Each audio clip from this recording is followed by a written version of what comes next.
Bismillahir Rahmanir Rahim. Alhamdulillahi Rabbil Alameen. In the name of Allah, the Beneficent, the Merciful, all praise is due to Allah, the Lord of all the worlds. We want to welcome our friends in South Africa, the United States, and around the world to this week's edition of A Conversation with El-Hajj Mauri Saalakhan.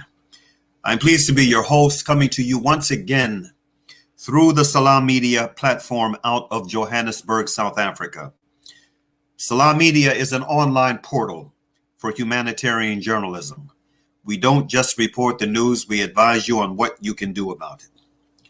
Today's hot topic for our listeners and viewers this afternoon in the United States, this evening in South Africa, will be another conversation on global challenges, with a special emphasis on what's been unfolding in Afghanistan.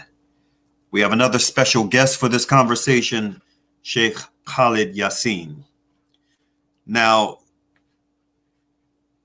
many of you in South Africa are familiar with Sheikh Khalid. In fact, one of the producers was ecstatic when he learned that our brother was going to be this Sunday's guest. For those of you who don't know who this brother is, Shaykh Khalid Yasin is a senior international consultant and chairman for the Purpose Media Corporation, LLC, and the Purpose of Life Foundation, Incorporated.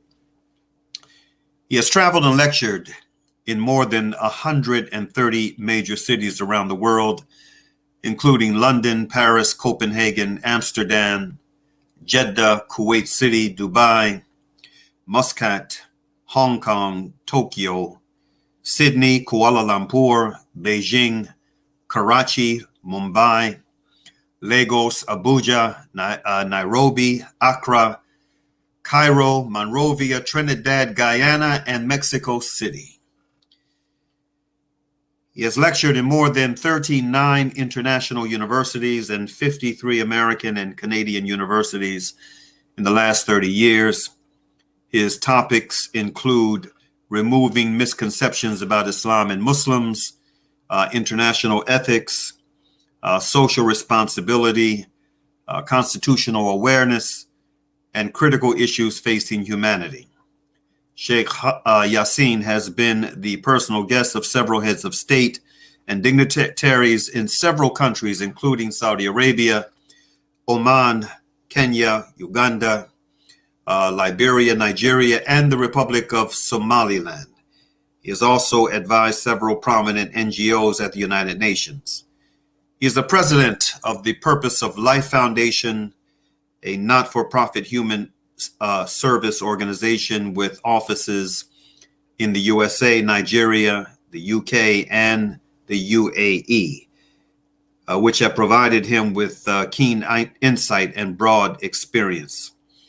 His extensive international contacts and exposure makes him an invaluable resource for the Purpose Media Group. And with that as an introduction, let us welcome our brother to the broadcast. Assalamu alaikum, Shaykh Khalid Yasin. MashaAllah. Thank you very much for that. Thank you very much for the invitation, and thank you for sharing my profile. And I'm very glad to be here with you today, brother. Well, it's good to have you on with us, brother. This is a very challenging time that we're in right now, and we're going to deal with some challenging issues. One in particular, which has grabbed the attention of the entire international community. Before we get into the subject matter for our discussion, Aki, why don't you share with your brother Saalakhan and others in the audience who are familiar with you, what brings you back to the United States, and what kinds of activities have you been involved in of late? Because I think that, the last time before we ran into each other recently at one of the brothers' places in Maryland. My awareness of you and your activities was that you had been abroad for a pretty long extended period of time. So why don't you just share a little bit about what your activities were abroad and what made you decide to come back to the United States, and are you based here permanently now? Good. Okay. First of all, I'm a native New Yorker, and very few native New Yorkers take claim to any other city in the world. And I have visited all over the world, but I'm a New Yorker. So my concerns, my heart has always been in that area of the United States. And yes, I have been abroad because that's just part of my vision. But I came back recently because I thought to myself that there's an opportunity in the United States of America to foster the greatest amount of collaboration, cooperation towards whether it is social justice or advocacy or business or whatever. I didn't find in any place in the world the constitutional opportunities or the opportunity to address such issues like in the United States of America. So I'm back here now to take advantage of my citizenship, my experience, and second, and lastly, I think maybe even more importantly, I think that the indigenous Muslims, whether they are Hispanic or whether they are European originally or whether they are African American, we have an opportunity now not to just play the back end of the Islamic dynamics here in the United States of America. We have the opportunity to use our talent, to use our experiences, to take the front end experience, our position. And that's our position. Make no mistakes about it. This is my country. I'm a citizen of this country. I happen also to be a Muslim. And among the 6 million Muslims in America, I want to make sure that my legacy, my great-grandchildren, that my grandchildren, that my children and my generation, and that my mother, who's 98 years old, that they don't have to take their leadership of Islam in the United States of America from somebody from somewhere else. Now, I think that should clarify in a nutshell, kind of like why I'm back here as opposed to being somewhere else, because that's a legacy that belongs to me. And that's a responsibility that belongs to me. And I ask God not to allow me to die while I didn't fulfill reasonably the legacy that he passed on to me, being an American citizen, being an African American, and that whole thing that goes with our experience in the diaspora of the United States. Mm-hmm. I agree. And, as we speak about legacy, communal legacy, tribal legacy, we as African Americans, we have a very unique sociological experience in this country called America. Very unique, unlike any other tribe in this nation. That unique sociological experience also provides us with a very unique perspective of looking at the world. And, the world we are truly a global community.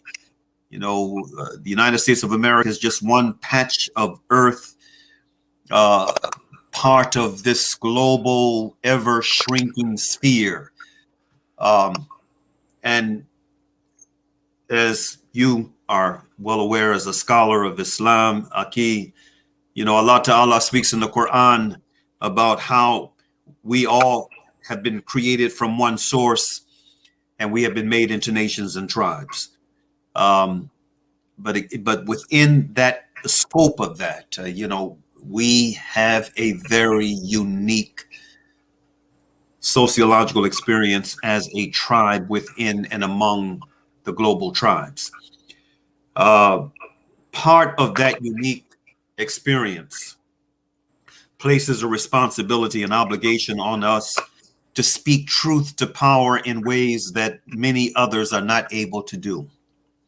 And so, for this challenging conversation that you and I are going to have today, I want to set the tone for it with a quote from the late Senator J. William Fulbright, who up until the time of his retirement from the U.S. Senate, he held one of the most powerful, if not the most powerful, chairmanship of a committee in the U.S. Senate, the Senate's Foreign Relations Committee.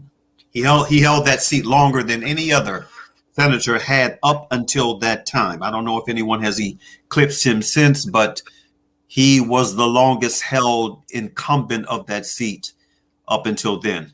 And he wrote a book in the twilight of his political career and just a few years before he passed, a book entitled The Arrogance of Power.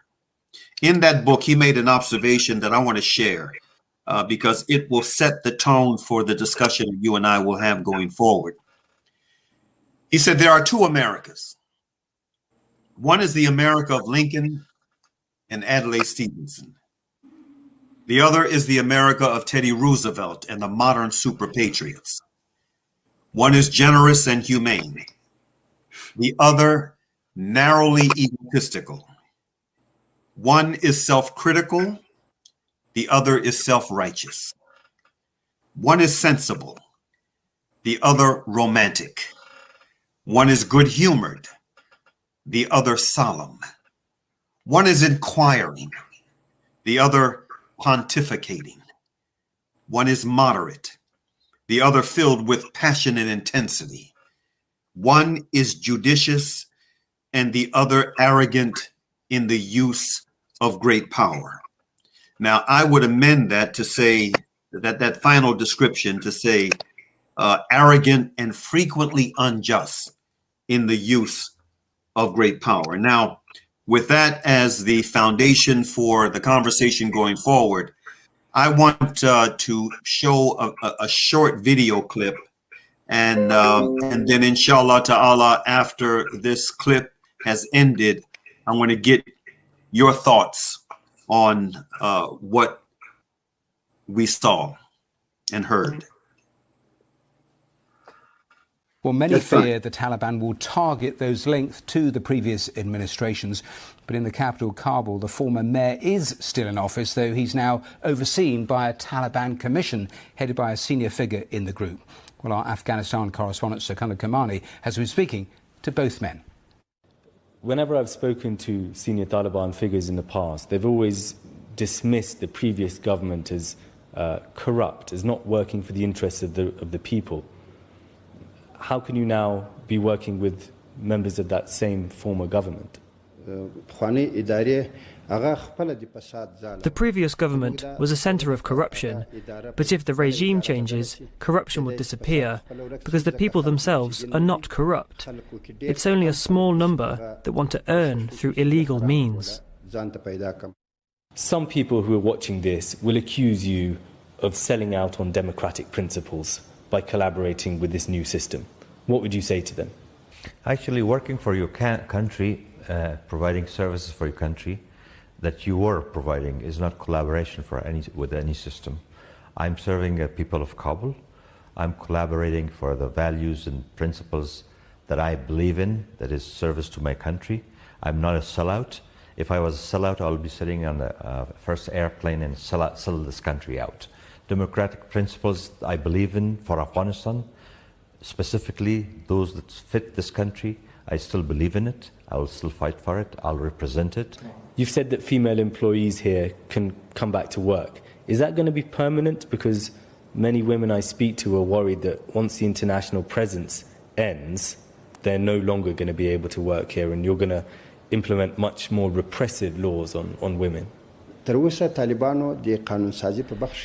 Taliban has not decided yet what the rules will be on what men and women can and cannot do, but we have already said that women can work within the framework of Sharia. What do we mean by that?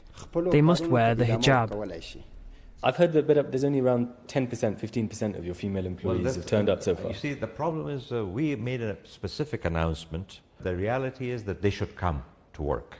If they don't want to come, they will create a void themselves. And those women who work in our workforce are part of a functioning system that they're needed. We have not given women a job as a charity in this organization since I have come. In the last time the Taliban were in power in the 1990s, you were Minister for Higher Education, and back then women specifically were not able to go to university, women were not able to go to school. So will that be different this time round? In that time, the security and conditions in Afghanistan were not like today. In that time, women faced so many injustices, women were being kidnapped and beaten and sexually assaulted. Now, things are not like that. Society has developed. Things are better. That is why we are not restricting women. We've seen these awful, chaotic scenes at Kabul airport. That's because many people have terrible memories of what Taliban rule was like in Kabul in the 1990s. Do you recognize that you made mistakes back then? For the past 20 years, people have been saying, this is not a country for us. The country developed, but poor people were left behind. Instead of going through the illegal route through Turkey, running the risk of drowning in the sea, people are thinking this is an easier route to cross one wall and go into the airport. I've spoken to people at the airport, and a lot of them are worried about what life will be like under your rule. They just want to bolster their immigration cases, so they are saying they are afraid. It's clear in Afghanistan living standards are not good, but in America and Europe it's much better. So if someone can go, they will go. Interesting. So what are your thoughts on that clip, Shaykh Yasin? Well, first of all, I think that the interviewer, either he's very politically immature, or otherwise he's asking the questions that were given to him. So maybe the organization that young man represents gave him a list of questions to ask. And so that he's just delivering the questions. But if he himself, as an interviewer, came up with those kinds of standardized stigma-based questions, that sets up, that was called a prejudicial assumptive interview. A prejudicial assumptive interview. So he's asking the person questions about what happened in the past. Is this going to be a continuation? So let me say this. I don't subscribe in any way to the so-called cruelties and violations of human rights and Islamic rights that are done by regimes in the course of their taking control of their areas or their lands or their countries, including the Taliban or including, anyone else. In the course of war, insurrection, and other kinds of things, crimes are done from both sides. And we have to be very honest about that. But that should not be our concern at this point. You know, how cruel the Taliban are supposed to be, quote unquote. Well, Americans are cruel. They're just cruel maybe emotionally. They might be cruel, from a mental point of view through creating anxiety and grief on people. And they're very cruel in terms of their occupation of countries that they have been to. That's our history as Americans. But we don't judge America from that. We judge America based upon the opportunities and that it's a sovereign country. So also I have to judge, to be fair, I have to judge the Afghanis, the Taliban, and the people of Afghanistan. That's their country. Now, who's ruling it right now? Who took charge right now? That's subjective. That's their country.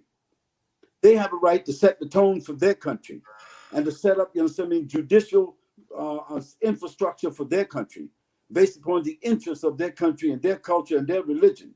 And so some little young guy, journalist, talking like he's talking is inappropriate. That's number one. Number two, he has some assumptive ideas that's been given to him by people who already have those kinds of thoughts about the Afghanistan or the Taliban or any of the Muslims seeking their source of social, religious, sovereignty or justice or whatever. So I'm an advocate for social justice. I'm an advocate for what Malcolm said, by any means necessary. That doesn't mean that we violate God's law. That doesn't mean that we violate human rights. We don't mean that we violate ethics. No, we don't violate. We don't have the intent to violate anything like that. But when we are being occupied, when we're being unjustifiably punished and denied or enslaved or killed or bombed or whatever the case might be, we have to get that off our backs, and we have to get these people out of our country by any means necessary. Now, once we take over our country, I'm not talking about me. I'm talking about anybody like that Taliban. If they succeeded in taking over their country, which at this point they did, after 40 years, not the Taliban, but the Afghani people, they suffered 40 years of war. Maybe 5 generations of people know nothing except war. Just like the Palestinians, but they don't have that infrastructure. If the Palestinians had that infrastructure, they would have solved their situation in the same way, but they don't have the infrastructure. And nobody has a problem about those who deny the Palestinians that infrastructure. Nobody nobody questions the bestiality and the criminality, okay, and the inhumanness that Israel represents. Nobody questions that at all for 60 years. But all of a sudden, a group of guys who would think to be ragtag, who would think against all odds, because they managed to did the finishing job. That's what the Taliban did. They did the finishing job. You know, pushing Americans out, that's the finishing job. That wasn't how it started. Now, since they finished up the job that took 40 years, I say, God bless them. We ask Almighty God, as Muslims, bless them to be better than they were. We ask Almighty God to bless them to be better than other Muslims are who claim to be free. We ask Allah subhanahu wa ta'ala to forgive them for any violations that they did regarding Islam. And we ask Allah to forgive them, and we ask the whole human community to forgive the Taliban for whatever things they did to get where they are. But that's their country, and that's their right.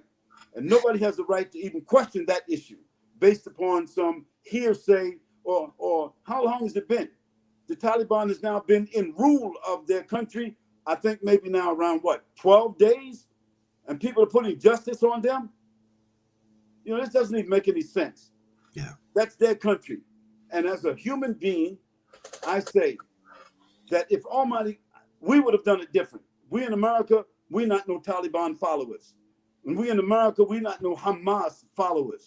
And we're not impressed, you understand me, with people who use guns and take hostages and chop off heads. We've never been a part of that. So I'm answering not as a person having feelings towards that, but I'm a person for human justice wherever it is. And I think today there are some people who are fearing for their lives in Afghanistan, and they have a reason for fearing for their lives, and I'm not a judge in that. But I think for the most part, the people of Afghanistan, they are rejoicing today that they have somebody who came to their aid and to bring their country back to them. And maybe 20 years from now, 10 years from now, maybe we can revisit this and judge and see whatever. But it's only been 10 or 12 days. Mm-hmm. You know,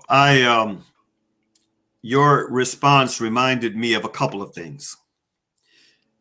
First, I recently had on this program for an interview. I think it was last Sunday. We had Muazzam Beg and Dr. Tariq Ramadan, and we were having a discussion on global issues. And one of the things that Muazzam, one of the observations that he made, which was a very telling observation, he said, one of the things, this is a quote, one of the things that the Taliban was doing very efficiently in their cause, we're talking about after they were forcibly removed by the United States 20 years ago, in the opinion of many of us, unjustly, arrogantly, He said one of the things that the Taliban was doing very efficiently in their cause was dispensing justice, settling disputes in a very simple, unadulterated, and unbureaucratic way without bribery, without corruption. And this is one of the things that endeared the Taliban to the hearts and minds of the vast majority, in my humble opinion, of the Afghan people outside of the centers, like Kabul and what have you. This is what endeared them to many of the people. They trusted them. They had more trust and more confidence in the justice that was dispensed according to the Sharia by the Taliban in settling disputes, minor disputes up to major disputes. Again, and being free of bribery and corruption, that it, to me, and in my humble opinion, looking at it from a distance, I think this was one of the reasons why it was so easy for them to quote unquote reconquer territory with very little opposition. But with that said, there's another point that I want to touch upon. In response to what you said, you raised the issue of occupied Palestine and the Palestinians and that ongoing struggle that's been going on for decades upon decades. It reminded me of a social media post I recently saw. I don't remember if it was on Facebook or Twitter. I think it was Twitter, where a commentator said, the Taliban took control of their country, and the whole world goes berserk, while the Zionists took control of another people's country, and there's nothing but silence, and unfortunately also a very corrupting acquiescence on the part of the international community. Part of this, Aki, has to do with the propaganda, which has been very, very effective. The propaganda has been very, very effective globally, and also within the more urbanized population centers of Afghanistan. It's been very heavy, and it reminded me of the late George Orwell in an observation that he made in his homage to Catalonia. I'm gonna share the quote. He said, early in life, I noticed that no event is correctly reported in a newspaper. But in Spain, for the first time, I saw newspaper reports which did not bear any relation to the facts, not even the relationship that is implied in an ordinary lie. I saw great battles reported where there had been no fighting, and complete silence where hundreds of men had been killed.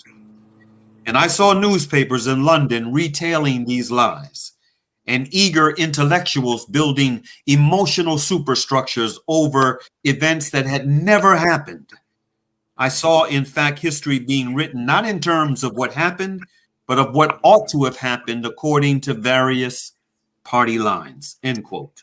And this is from this once celebrated novelist and essayist, George Orwell, who died in 1950. When I think about these words against the backdrop of the disinformation age that we're in right now, and how it has impacted how we see and how we react to news and information pertaining to catastrophic upheavals like we're witnessing in Afghanistan and in other parts of the world. What are your thoughts on propaganda and its use? Okay, first of all, I appreciate that anecdote that you shared with us from George Orwell. I read George Orwell and did some essays on two of his books. One is Animal Farm, and the other one was 1984. I think that was the name of it. So I'm familiar with him, and I understand his sort of thinking. What I want to say to yourself, Sheikh Mauri, and to your listeners, is that I know how to talk intellectually. In order to get along with intellectuals and to interact with intellectuals, you have to at least have some intellectual capability. However, I don't like, I don't enjoy very much intellectualizing issues, because the people that suffer from those issues, the people that are involved in those issues, they very rarely benefit from the intellectualization of it. So I prefer to be like a social activist. So I could appreciate the intellectual perspectives and discussions and all of that there, but I like to be in the nitty gritty. I like to put on my black gloves and my Timberland boots and my cap, whatever it is, and get out there and roll up my sleeves and be in it, so to speak. I like Malcolm's approach to that, and I like other people's approach to be in it, to win it, so to speak. So let me answer that issue from this perspective, from what I just said. Again, wrongs must be righted. Anybody that's doing something that's wrong in the world, consider it as morally wrong, it's criminally wrong, it's wrong, then it's set up to be corrected. That's the justice that God set up. So the issue that you just referred to about the tragedy of Palestine, the tragedy of the Palestinian people, that tragedy is viewed by people to be whatever they want to view it as. But in the sight of God, in the sight of history, in the sight of morality, it's a criminal act. The fact that it's perpetuated through further criminal engagement is still a criminal act. That's right. One group of people giving away the land of another group of people to another group of people, that doesn't even have no place in history, except when it came to the Balfour Declaration, the partitioning of Palestine, the invasion and criminal occupation. That never happened anymore, especially it wasn't perpetuated and accepted to be normal. So anyone can say, while Jewish people are our cousins, ideologically, scripturally, the Zionists, I don't even think they have relatives. So having said that, we are anti-Zionists.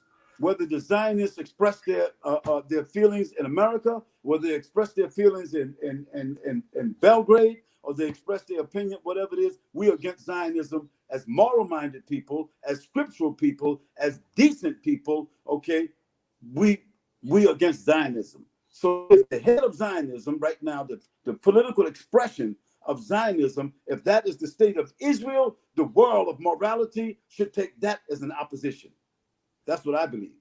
And ideologically, as American, I thank God to be an American, because one thing I can do, I can differ with my country, and I can certainly differ with another country, okay, who I know that they ain't got my interest in at all. And by the way, brothers and sisters, I visited Palestine for the first time in 1970.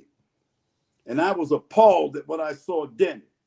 And things have already escalated since that time. So, I'm more than appalled at this situation. And the fact that, there are now global players, including Muslims, joining into the oppression of the Palestinian people, that's more appalling than that. But then that's another 21st century phenomena that needs to be discussed.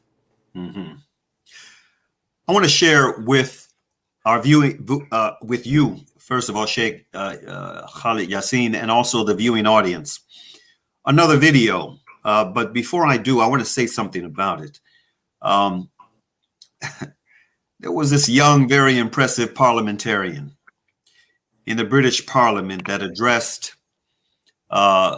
briefly the crisis in Afghanistan, and she, in her brief remarks, she referenced the unfortunate history.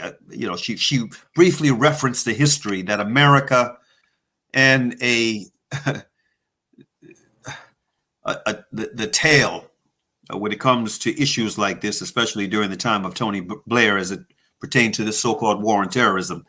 The tail of the dog, how it responded, and it's quite interesting,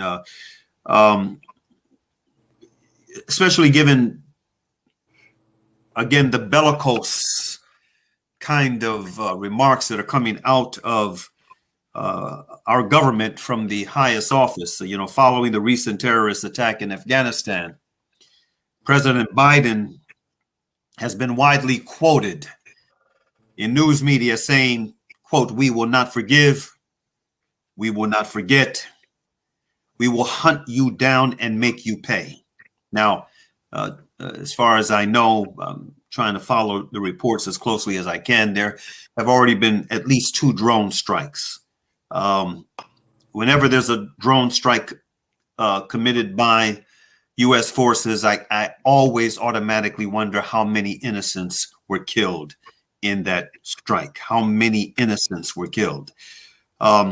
But getting back to Biden, he was echoing the same arrogant, any Muslim will do retaliatory spirit that was exemplified by Bush and company after 9/11. This is a spirit that we in the Black community know only too well. Some called it Confederate justice. You know, back in the day, if you couldn't find the Black man who committed the offense, real or imagined, the fallback attitude was any nigger will do. In fact, entire communities would often be destroyed. We have Black Wall Street, we have Rosewood, we have Winston-Salem, North Carolina, et cetera, et cetera. So with that said, I want us to see this clip of this young, very young British parliamentarian addressing some of the contradictions that have engulfed not only Uncle Sam, the United States of America, but her own country as well. War on Afghanistan shows you can't deliver democracy with bomb and bullets. War in Afghanistan, this House has an obligation to learn its lessons and to ensure its mistakes are never repeated. Mr. Deputy Speaker, I want to start by stating a hard but clear truth that some in this House do not want to hear. The 20-year war on Afghanistan was a mistake of catastrophic proportions, causing untold human tragedy. 240,000 people killed, men, women and children, tens and thousands of innocent Afghan civilians, and 457 British personnel. This House must never again send British service personnel to die in futile wars. Mr. Deputy Speaker, rather than repeating the mistakes of the past, we must learn this lesson for the future. The West cannot build liberal democracies with bombs and bullets. That dangerous fantasy, cooked up by neoconservative fanatics in Washington and championed by their faithful followers in London, has brought untold death and destruction to Afghanistan, to Iraq, to Libya and many other places in wars that have made us all unsafe. So today, we must rid ourselves of the delusion that the answer to failed intervention is yet more intervention, and dispense with the belief that freedom abroad and safety at home can be won through wars and regime change. Mr. Deputy Speaker, after all of this bloodshed, we have a special duty to the people of Afghanistan. Today, as Afghans flee for their lives, with heartbreaking images of people desperately clinging onto planes, hoping that the sky is safer than the land, and Afghan asylum seekers already here, they must be provided with unconditional amnesty. And on this issue, I want to raise with the government again the case of my constituent Jamal and his father. Jamal was a translator for the British Army for 6 years, and his father worked as a gardener in a British base. While Jamal made it safely to Coventry, a proud city of sanctuary, his father has been denied relocation and is still in Afghanistan in grave danger. I've written to the Secretary of State, but I haven't received a reply. So today, I urge the government to act immediately and provide safe passage for Jamal's father and all Afghans who are facing that threat from the Taliban. Mr. Deputy Speaker, the war on Afghanistan was the first war on terror. I was just 7 years old when British airstrikes hit that country. The now Prime Minister, a few years later, wrote, and I quote, "We are in Afghanistan to teach them the value of democracy." Today, after 20 years of bloodshed, it is incumbent on us to learn that democracy cannot be bombed into existence, that American military might is no friend of freedom, and to ensure that this first war on terror is Britain's last war of aggression. Thank you. That was a very impressive presentation that young sister gave in the parliament. Just 27 years old, man. Clearly, I believe she's Afghani, but you know, if she isn't, she is definitely of South Asian ancestry. Probably either born and raised or raised in the UK. What are your thoughts on what she had to say, my brother? Most certainly, her statements. First of all, I think she made some very praiseworthy, courageous, very classical observations. So she's done her studies. She's probably, yes, probably Afghani. I would think so. She speaks with that kind of passion. And I would follow. I think that I think her summarization of things from a social political point of view, in terms of her being subjectively Afghanistani and all of that, is correct and accurate. However, I want to stay away from, and I want to be very careful as an American citizen. And I want to say this here to your viewers, and I want to make some things plain. I'm not anti-American. I'm not against my government. And I'm not allowing anybody to generalize. I'm not allowing anyone to generalize the criminality of the United States of America, because there is a criminal element, even if it is a dominant criminal element, a sustained criminal element based on conspiracy or protracted, whatever you want to call it.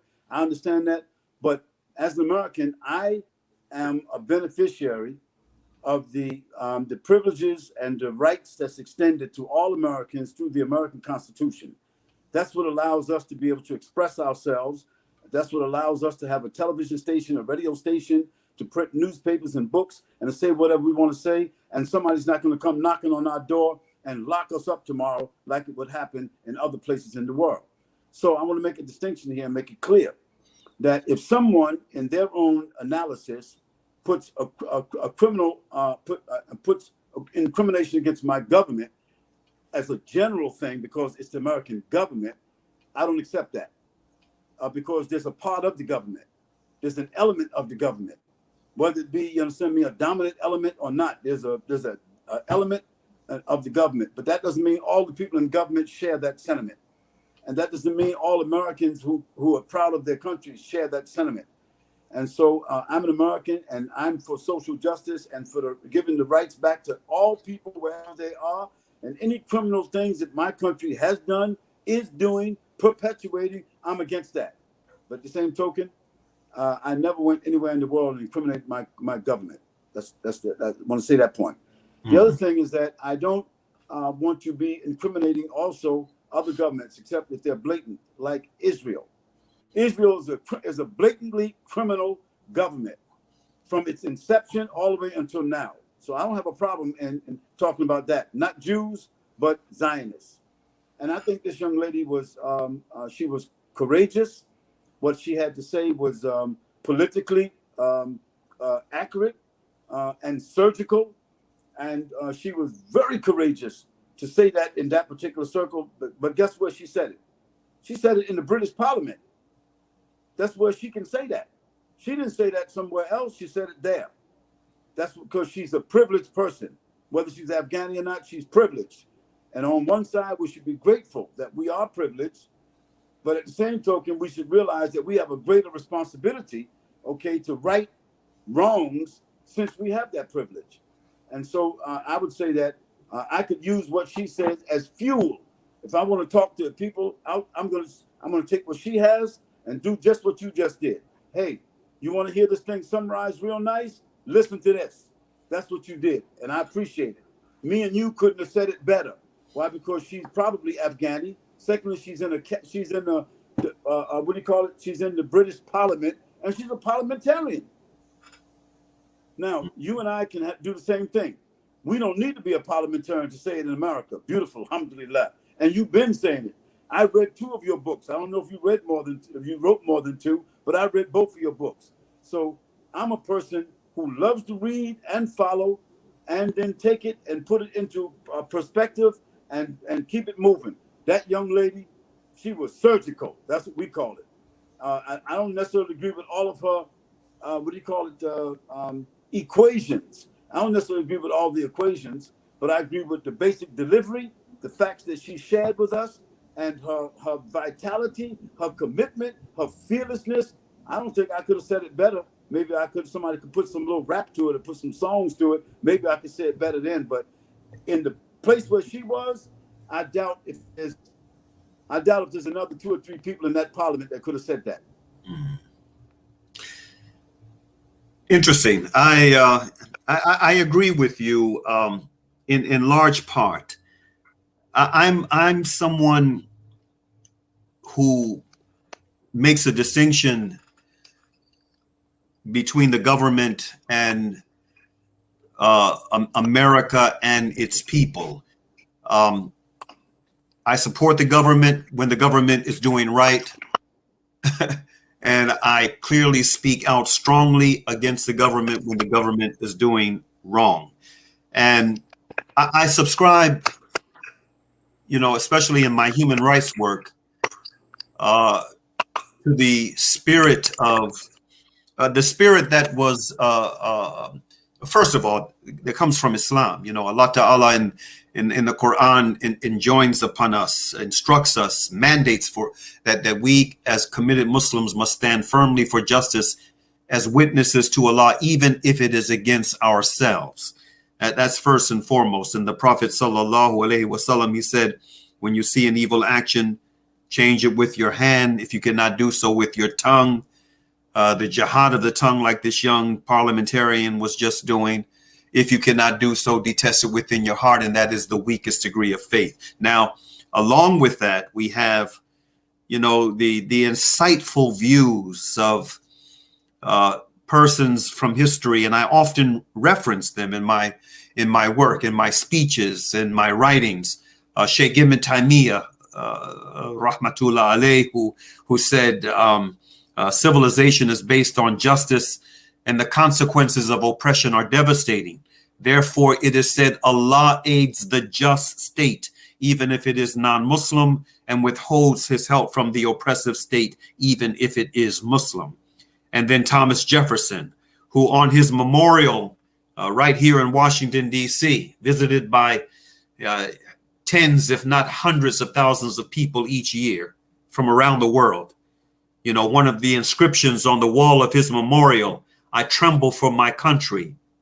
When I reflect, God is just. His justice cannot sleep forever. Saying essentially the same thing that Sheikh Ibn Taymiyyah was saying. So, Jefferson also said one of the highest forms of patriotism is dissent. So we have a responsibility, and especially those of us who come from a unique sociological experience like we as African Americans do. We have a responsibility to enjoin the good and forbid the evil in whatever possible way we can, both near, within our own home, and far in other areas around the world where we can reach nothing else with our voice. With that, we're going to play I want to show one last video. And this video, it touches upon what your brother Saalakhan, the observation that I just made, and also it connects with the second video that we saw. What if, there's a telling quote in this. What if I went into your neighbor's yard and shot their dog and told them you hired me to do that? I mean, it's very interesting. Very, very interesting. SubhanAllah. So let's see this and then get your reaction to what this this either he's a middle or senior Caucasian non-Muslim male American has to say about some of America's outrages. What if I went into your neighbor's yard, shot their dog, and told them that you hired me to do that? If you live in the United States, that is what your government is doing to you right now. They're going into country after country. While the mainstream press is strangely silent, they're going to Afghanistan, Iraq, Yemen, Syria, Pakistan, Turkey, Libya, and others. They're simply bombing whatever they want to bomb, killing whoever they want to kill, destroying whatever they choose to destroy without legal grounds, without the agreement of other nations, in blatant violations of international treaties back as far as Geneva Convention. We are the new global villain. And your flag, your face, is becoming the symbol for those campaigns. As Germany was in 1939, America is today, bringing unprovoked horror and death to a host of countries, countless communities, where no threat of any kind to our nation has been demonstrated in any public way. Our military, our government, that corporate deep state that the mainstream media seems to be unable to even speak of, are committing those acts of war, actually war crimes, in your name. They have shot your neighbor's dog, and it looks like you are okay with that. Just as the German people cheered for Hitler, Americans are thinking that these inexcusable actions are somehow going to make them safe, when the opposite is absolutely guaranteed. By these endless atrocities, our military is not only inviting more and more terrorism, they are causing Russia and China and all their allies to align against us, just as the world aligned against Germany and Japan in World War II. Tragic history has shown us that it was not just the German government and leaders who were taken down. Common German people were humiliated, starved, tortured, and killed after World War II. The German people themselves, men, women, and children, were blamed and punished for what their elected leaders had done. If you are not on the record opposing the United States global tyranny and wholesale slaughter of innocent foreigners on their own soil, you are likely to become a target yourself sometime in the future. Do you look like an American? Imagine what would happen if you set foot in a Muslim country which has been bombed or invaded by our military. When someone has pulled their dead children out of their crumbled masonry houses, how do you think those people will treat you if they ever come face to face with you? Any war is bad enough, but the kind of war that the United States is conducting is the worst of the worst. One-sided bullying, unprovoked invasion, exploitation of other countries' resources under the pretense of weaponized political crusades against randomly selected targets. Innocent populations losing their homes, their lives, their loved ones, and many of them having no idea why it is even happening. There's no amount of propaganda, diplomacy, or foreign aid that can come close to repairing what our military is doing and has done. There is no rationalization which can reasonably be put forward to claim that our young soldiers are dying and losing their limbs for any good cause. Are we also brainwashed that we can't even utter an anti-war opinion while this is going on?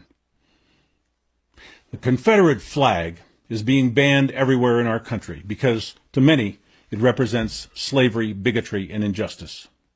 The Nazi flag is a symbol of genocide. What does the American flag represent to the rest of the world now that we have flown that flag, as we have invaded their countries, destroyed their homes, and killed their friends and loved ones? How will our flag be regarded by the world from now on?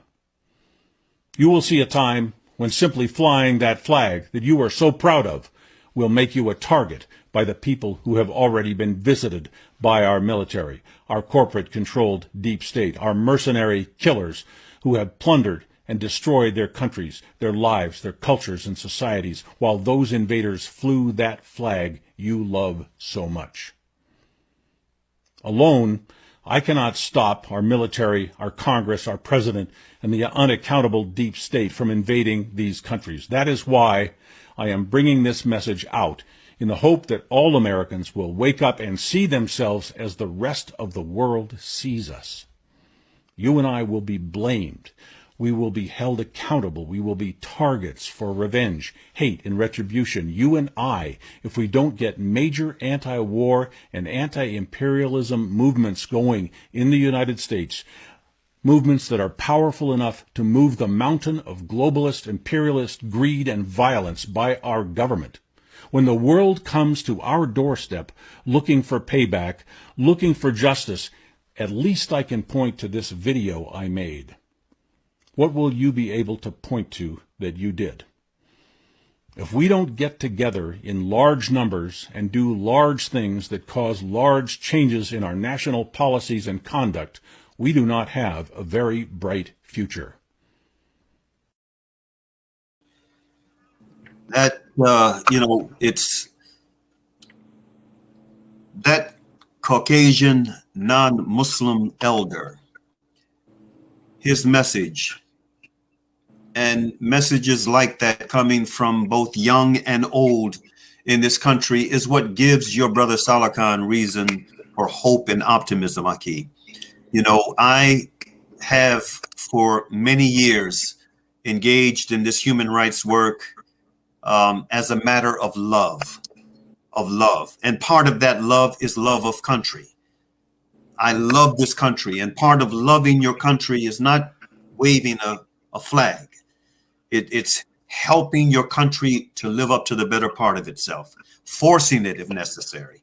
And this is part of the sunnah of Allah subhanahu wa ta'ala and his last divinely sent messenger, Muhammad ibn Abdullah sallallahu alayhi wasallam. In fact, the Prophet said, by the one in whose hand rests my soul, you must surely enjoin the good and forbid the evil. Otherwise, it is expected that Allah will send against you a punishment, and you will supplicate him, but your supplications will not be answered. And so, subhanallah, we have got to, we have to use the jihad of the tongue if we can't do anything else, and push back on the evils that this elder just alluded to, that are being done in our name and under our flag. With that said, I want to give you the final word, my brother. And what say you, Shaykh Khalid Yasin? Okay. First of all, I've heard that rhetoric before, and as a seemingly middle class, social activist, conscious, fairly educated person. The gentleman seemed to be speaking for a broad spectrum of Americans. That's what I think. I believe that a broad spectrum of Americans think just like him, even if they don't say that. Okay, and they're in a position to do more, faster than you and I could on the basis of our social activism, only because of the leverage only and the history.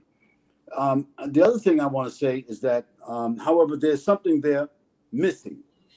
And the part that's missing from our perspective, okay, is that our Prophet, sallallahu alaihi wasallam, was never given the license, the permission, or the responsibility to get involved with social justice until he was in Medina. That's what people need to understand as Muslims. Allah never gave the Prophet sallallahu alaihi wasallam the right to deal with social justice, righting wrongs, enjoining the right, forbidding the wrong, speaking about it, going out in the public, standing up, getting with people and talking to the power. He didn't allow the Prophet ﷺ to do that in Mecca for divine reasons, that if we study the seerah, we can see why. That's number one. Number two, when the Prophet ﷺ came into Medina, that was a different platform. That was the beginning of a social political platform. That was the first position of his being, the suggestions of his being a leader. The next of his being recognized as a leader of Medina. And then after that, creating a pact between the believers. And then after that, writing a pact for Medina, where he virtually became the governor and the arbiter of that pact. When did that happen? That happened in the 14th year of his prophecy. The 14th year of his prophecy. I'm sorry. The 14th year of his prophecy. The 17th year of his prophecy. Now, moving on to say that the issues of jihad, social justice, speaking truth to power, organizing, creating solidarity, speaking to issues, social activism. All of this happened within the spectrum of the last 4 years of the prophecy, the last 5 years, of his life and his prophecy. That should say to us is that if we haven't arrived at a place where we have some leverage, I'm sorry, are we still, am I still live? Yes, you are. Okay, good.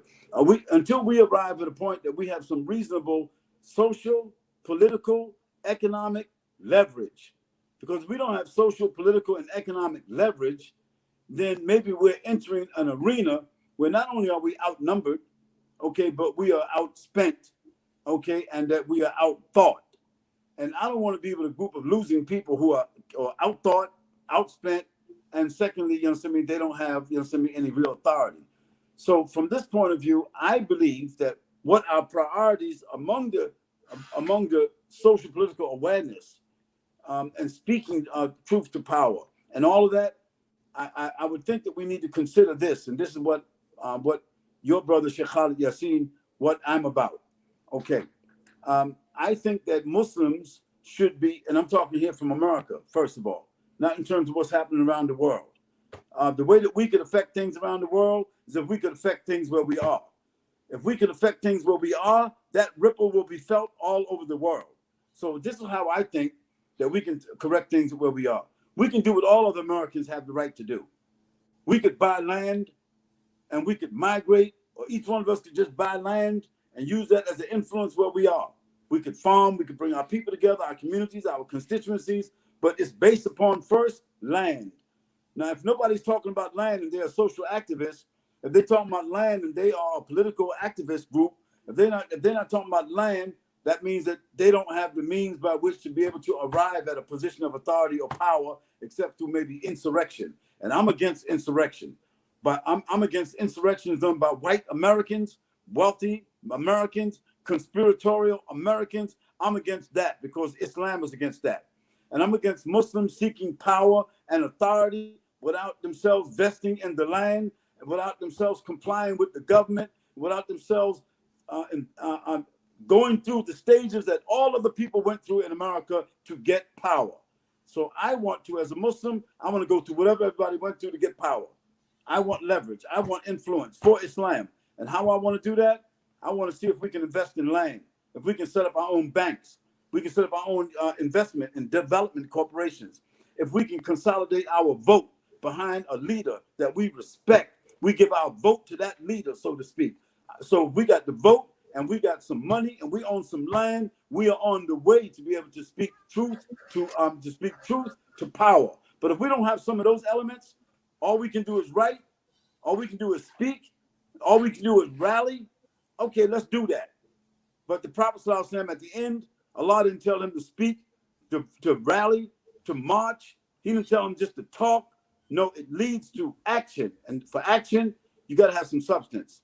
And so I'm with I'm with my brother, Sheikh Mauri Saalakhan. I'm with him as what I know about him and about his thinking and all of that there. But I think that people, other brothers and sisters, need to join in with that from even a more practical point of view. You know, we need to go out here and see how many businessmen and women are willing to support this idea. We need to go out and find out how many intellectuals can support this idea and how many allies that we can get who are non-Muslims, like the Prophet ﷺ had his uncle, and the Prophet ﷺ had others who were his allies. We need to get those allies online with us. So when we got those allies, we got our own resources, and we own some land, and we in compliance with the government, and we are stakeholders. I think that we're on our way to do something, brother Saalakhan, and I'm with you in that. And maybe I'm just speaking a different, what do you call it? I'm speaking a different face to the same issue.